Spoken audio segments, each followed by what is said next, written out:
Okay,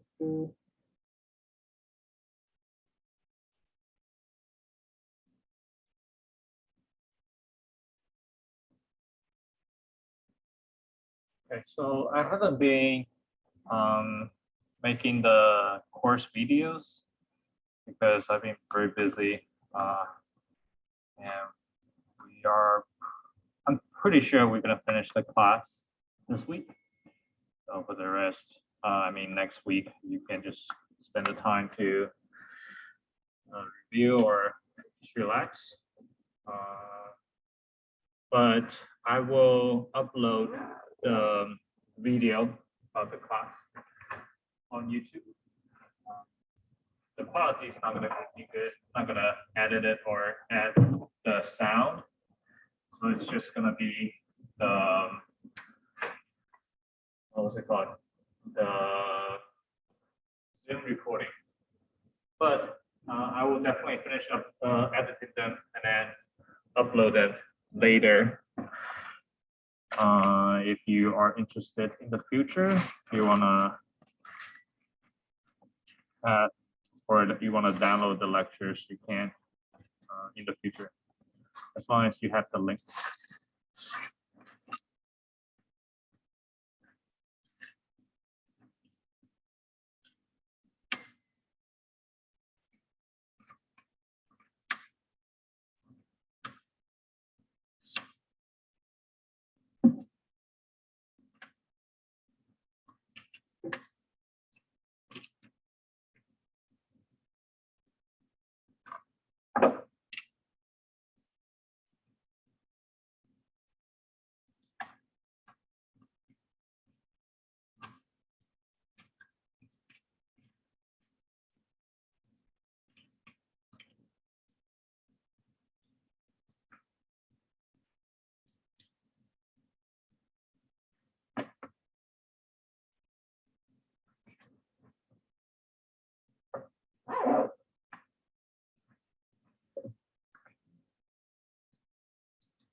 Thank you.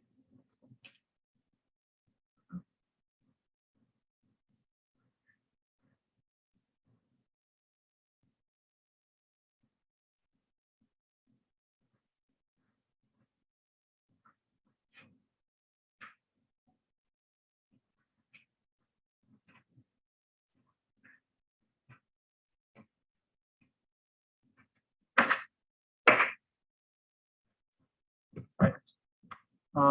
We are going to keep talking about psychological disorder and treatment today. And then if we have time, we'll go to the next chapter, which is chapter 14, social psychology.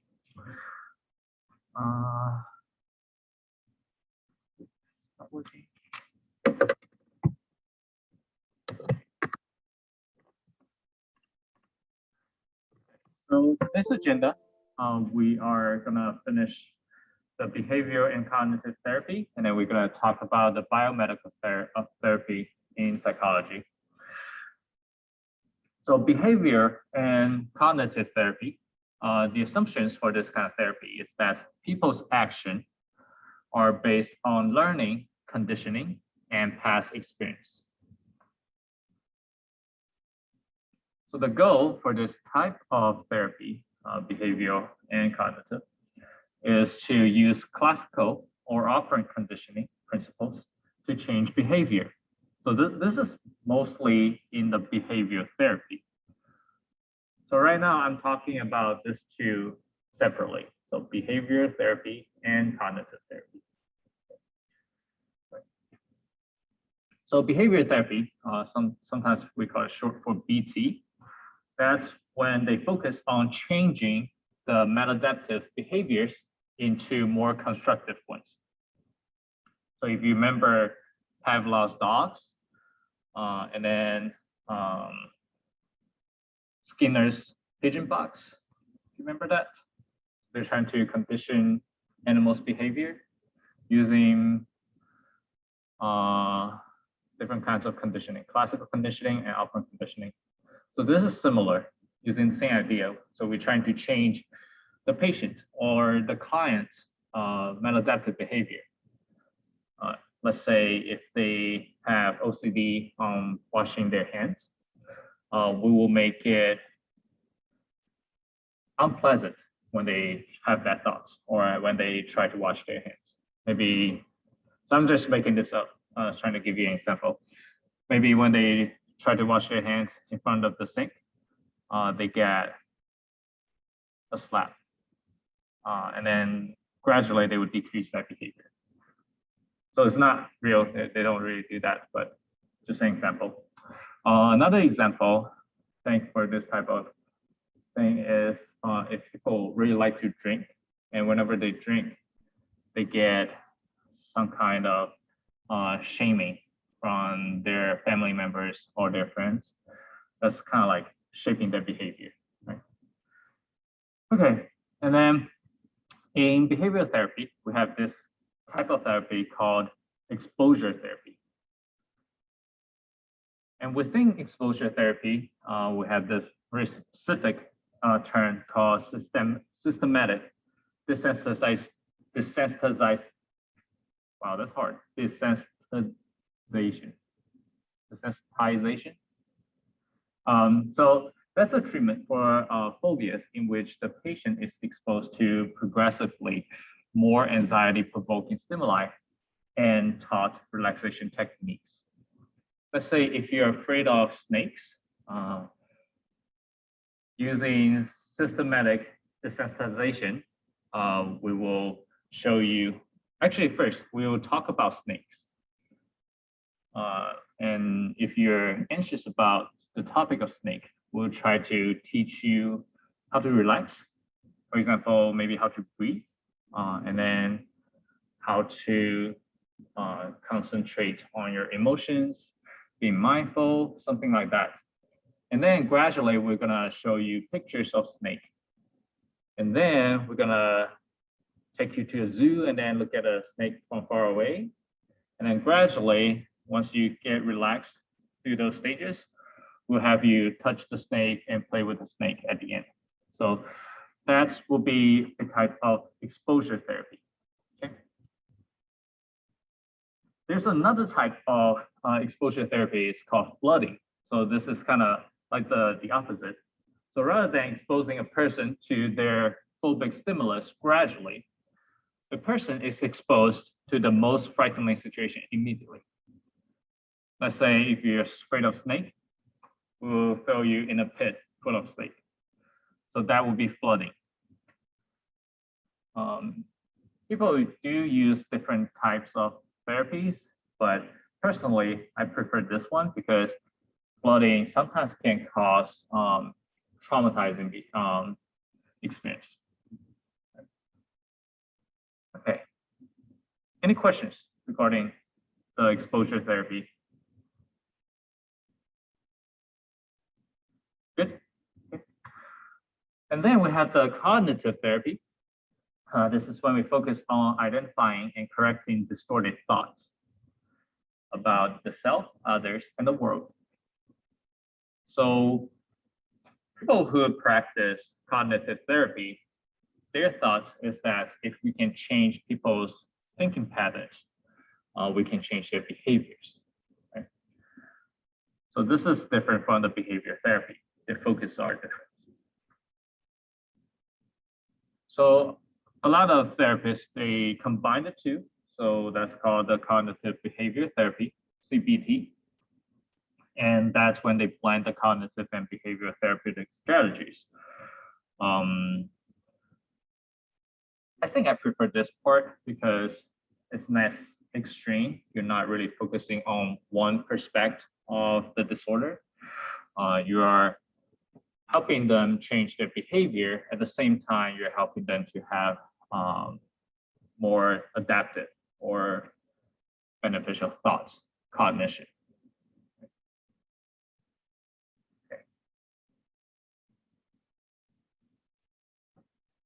Any questions on cognitive therapy and CBT?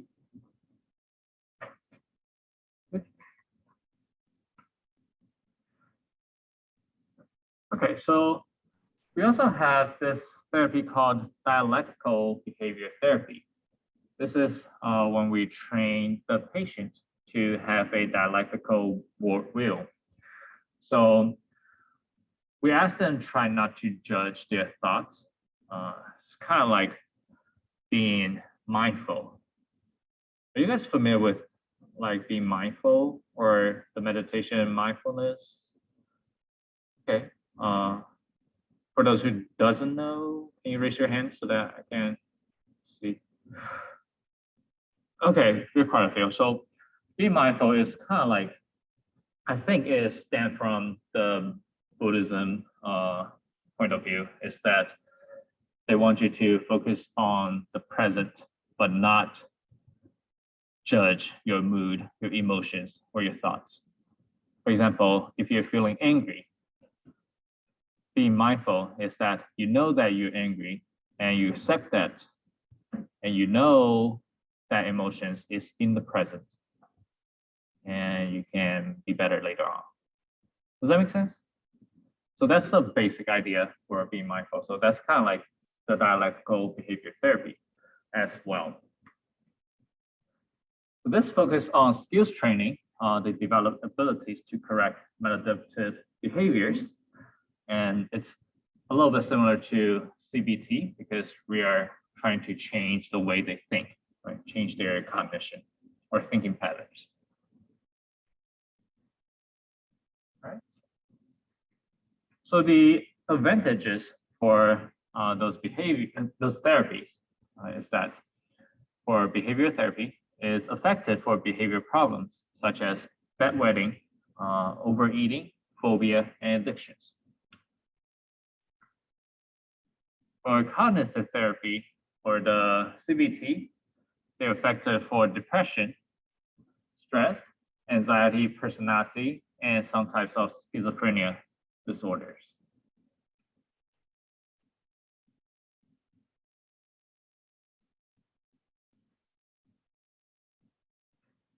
Okay. For the limitations, is that they focus more on the symptoms, but not the cause of the disorder. Do you remember last time we kind of talked about other types of therapy like psychoanalytic or psychodynamic? Is they trying to find the cause, like maybe in your childhood, what happened, what kind of experience did you have? Maybe you had this like unconscious conflicts between your desire and your ego, like your id, super ego. You remember that? So they're a little bit different, focusing on different things. Also, for this type of behavior, this type of therapy is more patient effort. So you can imagine when we assign people to certain homeworks, let's say changing their behavior or changing their thoughts, they need to put in more effort than the psychologist, right? The psychologist just giving orders or instructions. Okay. Next, we have the acceptance and mindfulness-based therapy. The full name is mindfulness-based stress reduction, MBSR, or mindfulness-based cognitive therapy, MBCT. This is focusing on people's self-regulation. So we teach people how to self-regulate, how do you control your emotions, and how do you control your behaviors. And this is also having this orientation towards the present moment. So we're not looking at the past. We're not looking at the cause of the disorder. We're focusing right now. Okay, so here is the example questions. Joanne sees her therapist once a week. During these sessions, she lies on a couch with Dr. Kelso behind her. Dr. Kelso often asks about her dreams and tries to help her understand their meaning. This is what type of therapy?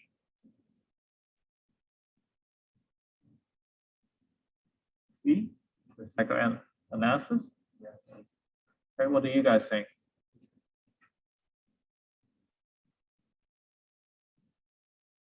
And you guys see, or you're kind of confused? There's just no response. So this is C. The main point here is we're looking at dreams. That's more like unconscious thoughts. And then here, lying on a couch, that's for psychoanalysis.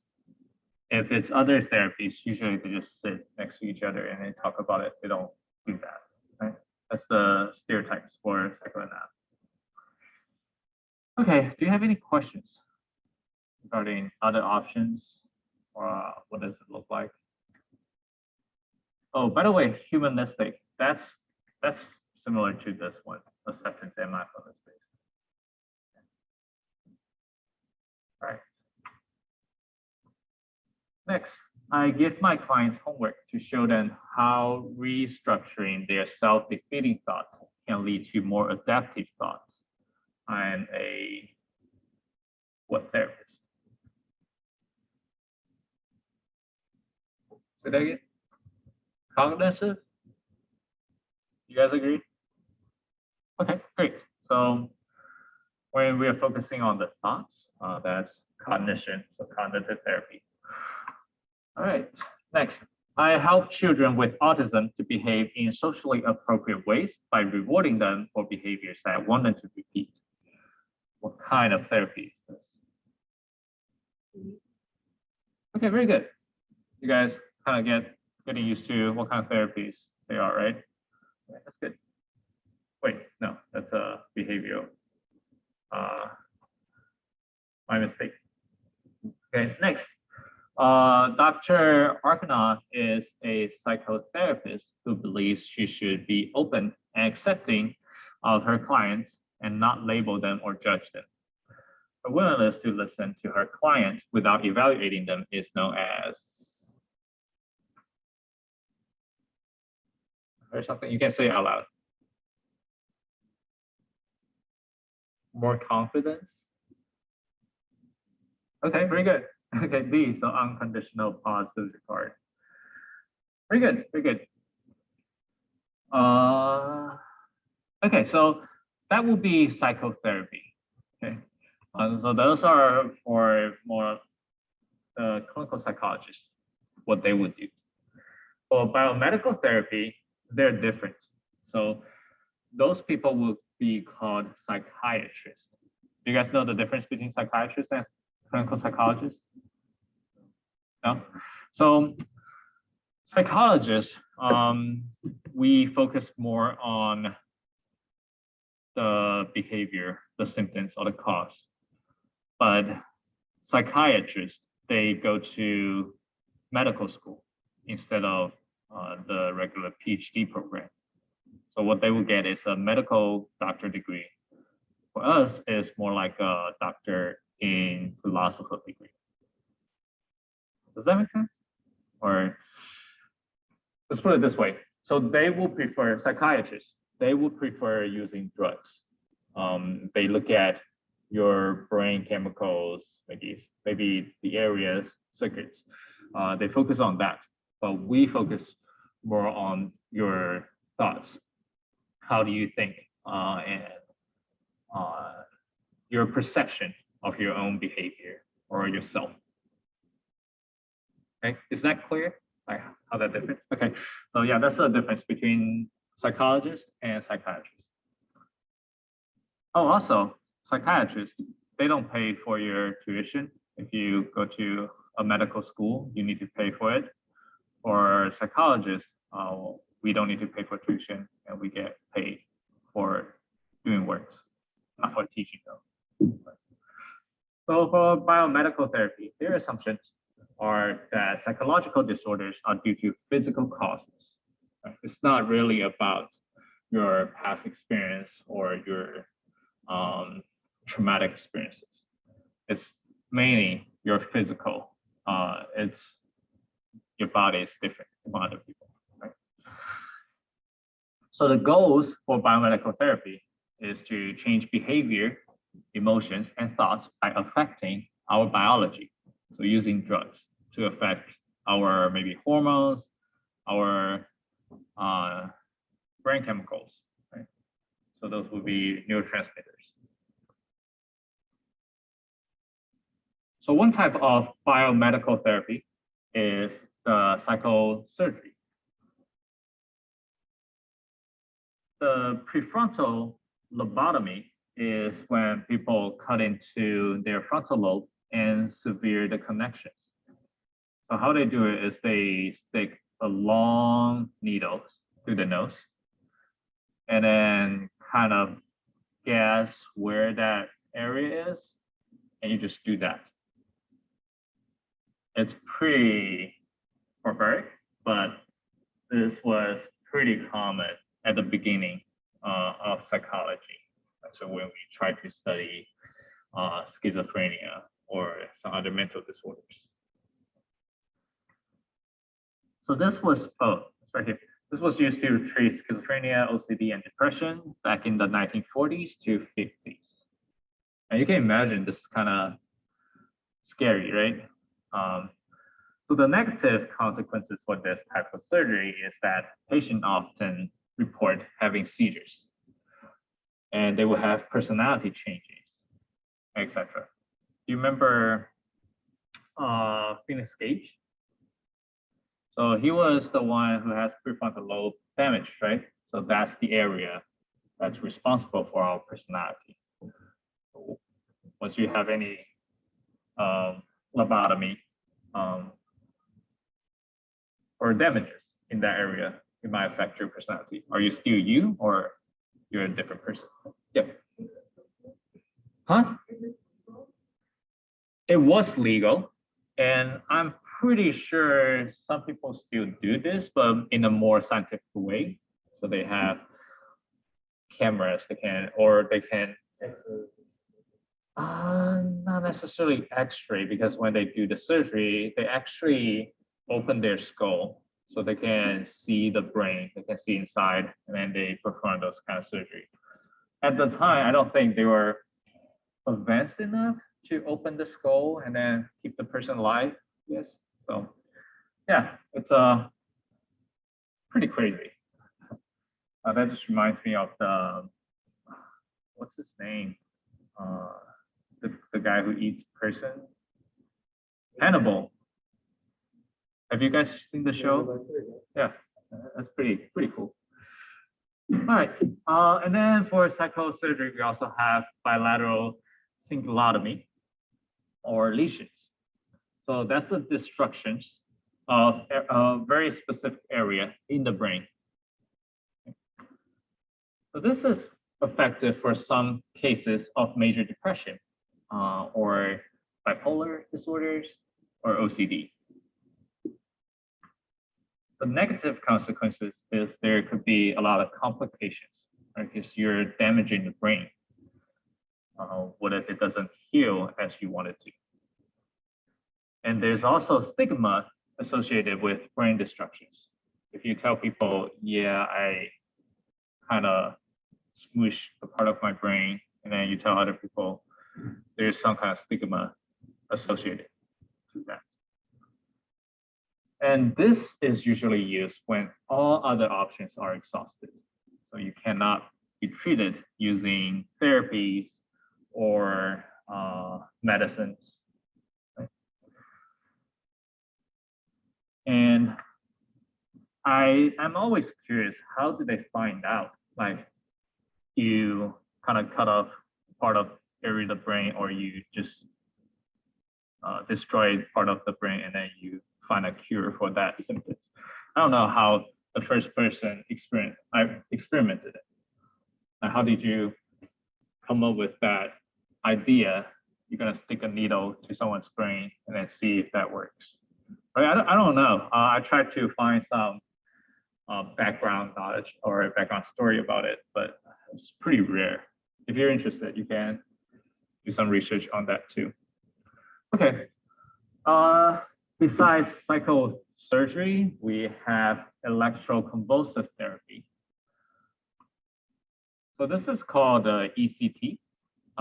This is the administration of electrical current to the brain. This works very quickly compared, compared to surgery or compared to drugs. This is effective, especially for depression, but we don't know why. Again, that makes me think, like, how did you come up with this solution? You just shock people with electricity, and then you want to see if that works. It brings up a lot of, I guess, ethical questions, like when you first experimented it, like, what was your purpose, or how did you come up with that? But anyway, it works, even though we don't really know why. Okay, the limitation for ECT include confusion, heart problems, and muscle spasms. So people who experience this, they might be confused for a while. And they might have problems with their hearts later on. So they don't really suggest people with heart problems going through this kind of therapy. Okay, and then lastly is drugs. So using drugs is we're trying to communicate between our neurons. And this is relatively effective, but not as fast acting. So we need to wait until our body to react. Have you guys read this chapter? Okay. Okay, good. So do you understand how neurotransmitters work? Or do you want me to explain that a little bit? I didn't put it in the slide because it's a little complicated, and I don't think I put it on the exam, but do you want me to? Okay, well, if you read the book, you should know how neurotransmitters work. But if you don't, if you want me to explain it, let me know. Okay, I guess you're good? Okay, I'll move forward then. So what I want you to remember or focus for using drugs is for those ones that I highlighted. Oh, I'm gonna use the mouse. So for schizophrenia, I want you to remember people often use clozapine. And that's the class of the drug treatment. But the drug name can be different. You don't need to worry about the drug name, okay? But you need to know the side effects for taking clozapine. It includes weight gain, increased risk of diabetes, and the reduction of white blood cells. For anxiety disorders, I want you to remember the SSRIs. I think the full name is serotonin something reuptake inhibition. So how it works is that it inhibits your body to absorb the serotonin because they want the serotonin to stay between the neurons gap longer, and then you experience happiness longer. Does that make sense? Okay. All right. So for SSRIs, the side effects include agitation, insomnia, nausea, difficulty achieving orgasm, rare cases of increased risk for suicide. So that's for anxiety disorder. Next, we have the depression disorder. Again, this is SSRIs. They use the same drugs because if you remember, they often comorbid. So if you have the anxiety disorder, you're very likely to also have the depression disorder. Okay. And lastly is the bipolar disorder. This one is pretty interesting because they use lithium to treat bipolar disorder. The side effects for lithium include diarrhea, nausea, tremors, kidney failure, cognitive effects, adverse cardiac effects. So all of the drugs, they have pretty severe side effects if you take them for a long time. And also they might induce addiction. So you might be addicted to those drugs later on. That's why I'm a little biased. I usually prefer or giving people suggestion for taking psychotherapy first, then try biomedical therapies. Because for psychotherapies, the side effects is less severe compared to taking drugs or using surgeries, right? Some side effects for psychotherapy might be you encounter a less professional therapist, and then you become like less trusted to the person because they didn't treat you well, or I don't know. So the side effects are relatively mild. Like you don't really think about very severe side effects for taking psychotherapy, right? Okay, but psychiatrists, they might argue differently. It really depends.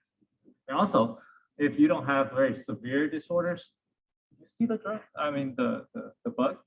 What? You don't see it? No. Yeah. Acting crazy. So yeah, I was talking about if you do not have any severe disorders, usually people wouldn't recommend you to go straight to biomedical therapy unless you wanted to get done really quickly. You want to see the effects very quickly, right? Because psychotherapies, it takes longer, right? First, you need to build up a relationship with the therapist, and then you need to talk about the symptoms. They need to figure out. So yeah, there's pros and cons, but it's really up to the person, the individual, and their symptoms. Yeah.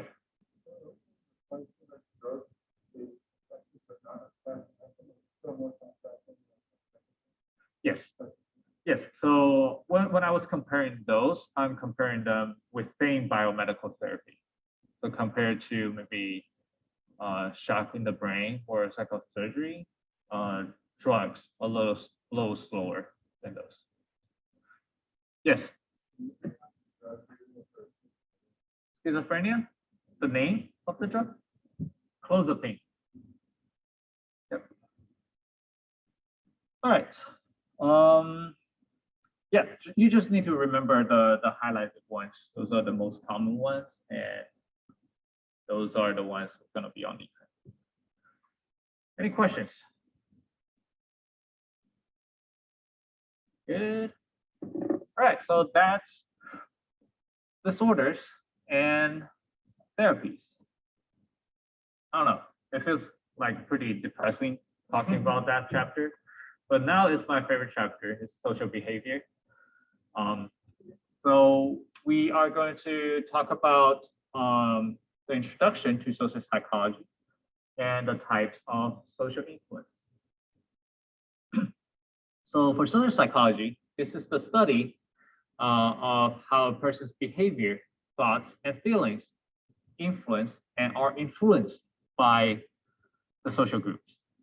So how do you influence other people, and how do other people influence you? We also look at this question on how do people perceive and reason about social situations and other people. I'm going to give you some examples later on. So social influence, that's how does the presence of other people influence your behavior, feelings, and thoughts. It's kind of like similar definition for social psychology. So social norms, those are learned rules regarding the appropriate way to behave, think, or believe. We have the prescriptive norms. that's what people should do. Let's say when you're driving, you see the sign says the speed limit is 50 and you should drive 50 or below, right? So that's the prescriptive norms. However, we also have descriptive norms.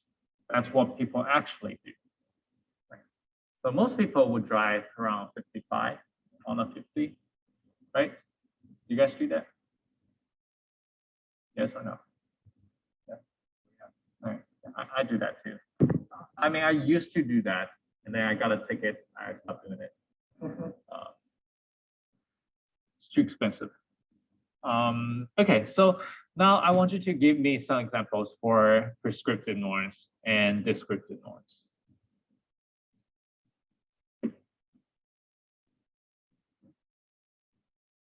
Yes.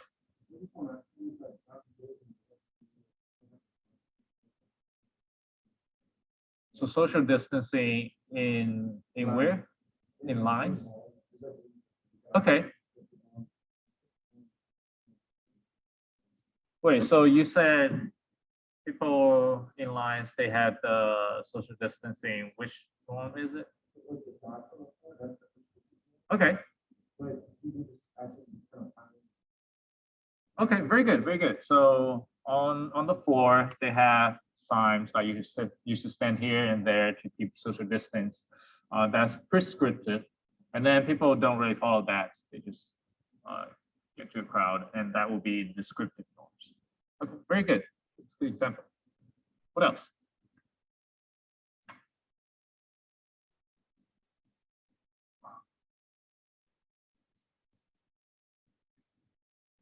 Yeah. Like sometimes, like I've seen people like little dogs, just like signs that say pick up after your dog, and you're supposed to pick up every it up. But some people like I've seen a lot of like the description of like just dogs. They just like move to an area where no one would go, and like let the dog go there. Okay. Okay. So if there's a sign that says pick up after your dog poop, that will be prescriptive norms. And if people see the sign and they don't really do it, that's the descriptive norms. Right. There should be plenty. RRA for our dorm was not to let people into our dorm, but like walking behind it, like you're not supposed to let people in. Yep. But everybody just lets people in behind you. Okay. You don't want to. Yeah, that's kind of weird, right? If you so in the dorm, I know also for a lot of apartment complex off campus, they ask you to go in and then don't let anyone follow you, right? I'm repeating for online students just in case they didn't hear. And then it would be weird if you go in and then you stand there, close the door, and then let the other person use their card to swipe it again, right? So people usually just go in and then don't ask questions about the people who follow them. Very good. So that will be prescriptive and descriptive norms. All right. There should be a lot. So try to think about it because on the exam, it's going to be just those questions in life, and then you need to identify them, understand them. Okay, so those are social norms. So why is it important for us to follow social norms? That's a question for you guys. We don't need to judge. Like a lot of times we don't follow something more, sometimes you are being judged. Okay, so if you follow social norms, you're less likely to be judged by other people. Okay. All right. Yeah.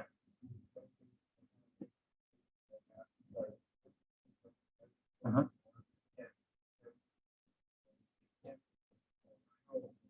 Okay, yeah, can be for safety reasons, right? Same with close the door behind you, don't let strangers follow you. Maybe they don't have a card, maybe they don't live here. Yes, so for safety reasons, sometimes we we establish social norms and we need to follow them. Right? Okay. Any other thoughts? Why do people follow social norms and why do you follow social norms? There's a very obvious reason you haven't mentioned. So social norms is also kind of like rules, right? Okay. So that's like helps to establish and maintain social order. Make sure the society is working functionally. Okay. So can following social norms be a problem then? We know it's very important to follow social norms. So what kind of problems can it cause by following social norms? Yeah. I feel like one of the, people with like disorders because of like social media. You know, like, some social norms are like people are so culturally disallowed, stuff like that. Okay. And if you don't want like either overweight or underweight, then it's like cause disorder. Wait, I'm trying to understand. So social norm is what? You're supposed to weigh like this is a healthy weight. You know what I mean? And if you're not in like over it, underweight, then sometimes people that can cause like eating disorders, like anorexia. Mm, I don't really understand the logic because if the social norm is to be healthy and you're trying to follow the social norm to be healthy, why would you? What it means like. Let me think about it like right away. Yeah.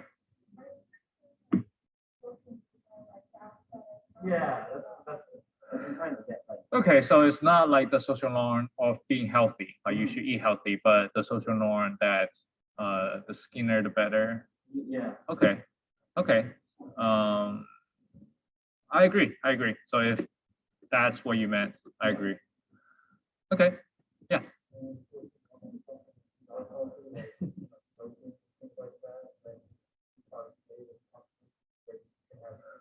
Okay. So smoking, doing drugs, sometimes your friends do that, and if you don't do it, they will say you're not cool, and they don't hang out with you.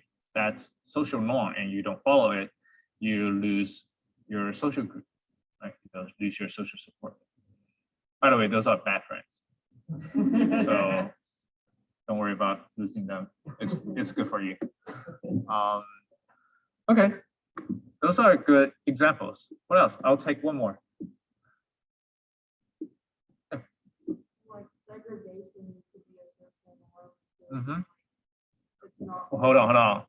I'm pretty sure I understand what you meant, but segregation, you mean Like black and white. so racial segregation? Okay.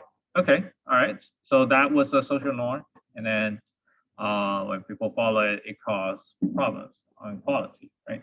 Very good. So there are a ton of examples if you really pay attention that following social norms can be bad for the society or even yourself, right? So here is an example. It's called the de-individualization. That's when we lose some individual identity when we're in a group, especially when we minus follow norms or leaders. One example would be sports fan riots. Right? Or when there's a very important game and then your team lost, or if you think the ref was being unfair, there could be riots. Yes. Like kind of like mob mentality. Can you explain? Like I don't know enough of like this idea of like if like people arguing or a mob like a riot goes happens, people like will be part of it, not knowing why. I think that's the right way to put it. Let's use the definition or the term that we give here in psychology, and don't get it confused with the lay terms or what the media use. I never heard of that, but maybe it's saying it's not in the textbook though. So there are some other examples. Can you think of any? Oh, also, I want to explain this a little bit more. So this is, it means that you would do something that you would not do on your own. Would you go destroy cars or stores by yourself? Or are you more likely to do it when you see everyone's doing it? So that's the individualization. What are examples? Yes.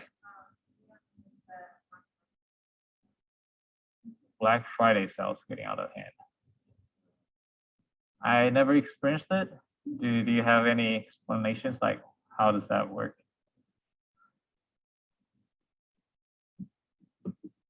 I know people will line up before the Black Fridays.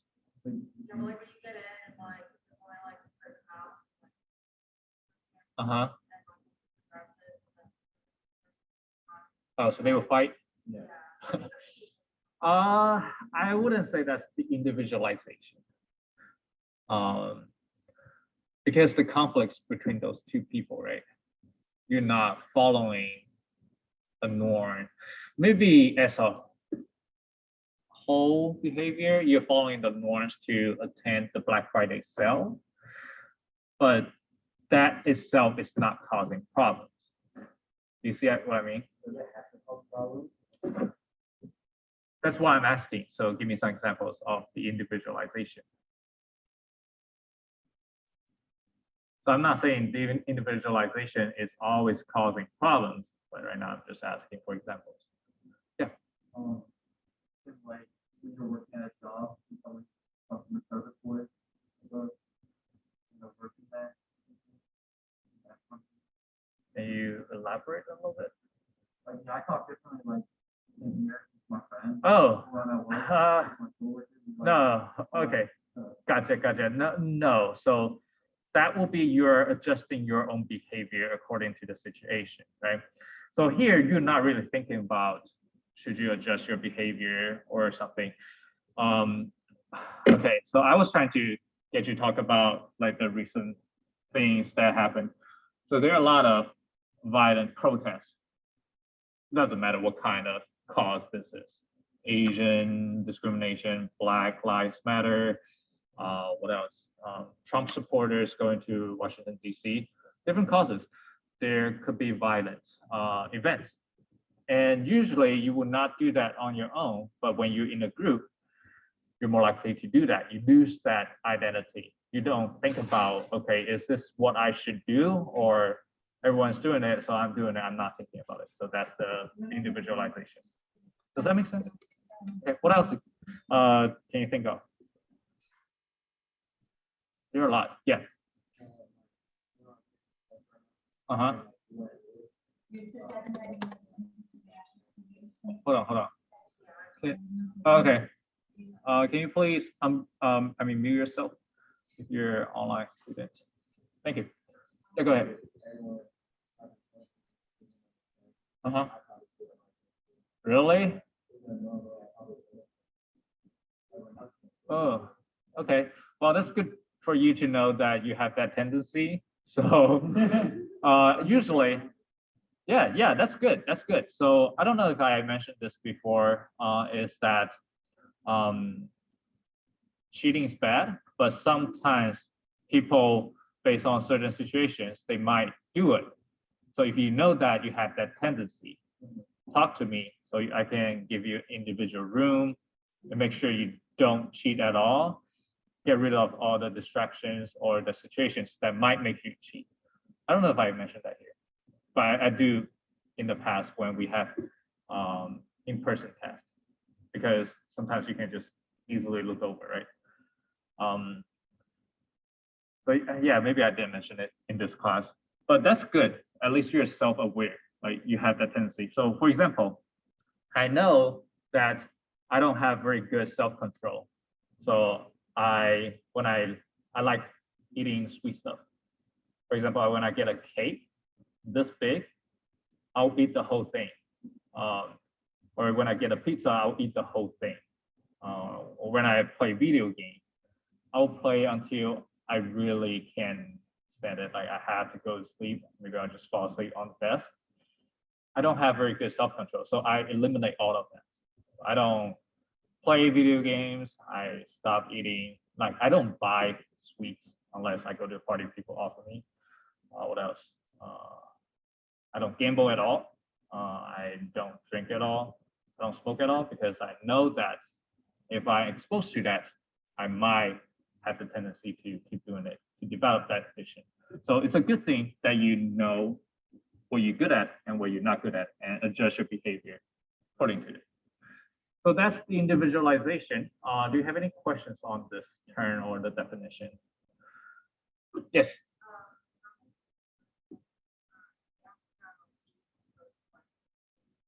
Oh yeah, yeah. Uh-huh.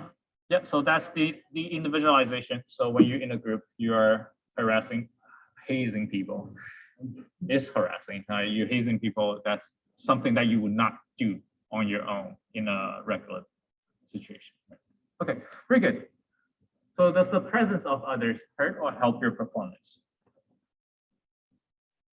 Very good. So it can help or hurt. So social facilitation, that's the presence of others, improves our performance. For example, runners, they run faster with others. It doesn't matter it's the competitors or your teammates. You just run faster. Same with cyclists, when you ride bicycles, or any kind of sports. So social impairments, that's the presence of others impair our performance, especially for unfamiliar tasks. So if you are not good at it, when other people are watching you, you're less likely to perform it well, such as taking an exam. If I just walk right next to you and then watch you take the exam, you get nervous and then you don't do as well. So solving math could be harder when others are watching you. That's an example. Okay, we are about running out of time, but I'm gonna finish this. So social loafing, this is you don't work as hard when you're in a group. Why is that? So first we have the diffusion of responsibility. You think other people are responsible for it. You take less responsibility. And the free rider effect is that you can give little and you can still be benefit from the group. And lastly, is the sucker effect is only do your share, but not more than that. And you do the minimum requirements because sucker does all the work. That's the sucker effect.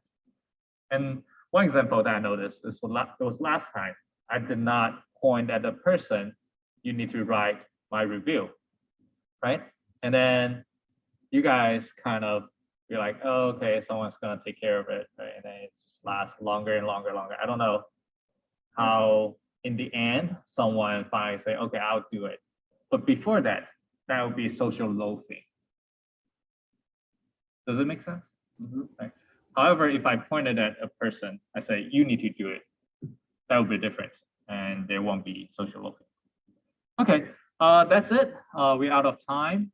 Next time, I'm gonna show you some examples and then you can do the practice with me. All right, I will see you on Wednesday. And just a reminder, at the end of next class, my friend is gonna help me take the class picture. If you want to be in the picture, feel free to, I don't know, dress nicely, or if you don't want to be in the picture after class, you can just go. And that's it.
I don't think so. I think we don't have a lot to do now.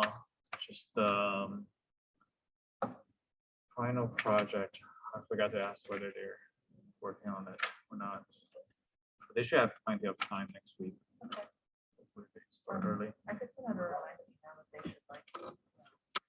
Okay. If you want, do that at home. Yeah, that'd be great. I don't think there's anything else besides the exam. Summit 3. I think they finished all the quizzes, right? There's one more. There's one more, Yep, I have that set up already. which is psychology. Yes, I think so. Oh, we'll be finished then. 13, yeah, chapter 13 and 14. is all Okay. set. Okay, I think we're moving faster than the quiz schedule. Okay, It's fine. all right, awesome. Well, if you need anything, let me know. Okay, sounds good. Bye. Bye. Bye. Oh. Yes, let me see. I hope I print it. If I don't, would you be here on Wednesday? Wednesday, my kidneys are messed up. I have a nephrologist appointment. Do like 5 you minutes after have that. a friend that I can give to Jade to, and then they can bring it to you? Bye. Okay, all right, cool. Sorry about not remembering getting the Jade. I'm like packing and selling all the stuff. All right. Only the few highest grades, like psychology and the world assignments are counted for the final, Yes, right? yes, you So can drop if I those. got correct scores on the first two, certainly do the last one? Nope. All right, that's all to make sure. Yep, you don't have to do the last one. Sometimes people don't do it, even if they didn't get like a 5. And then at the end, they're like 1 point away from an A. I'll be like, you don't get it. Yeah. So yeah, it's really up to them. All right, man. Yeah, very good. Well, You too.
Not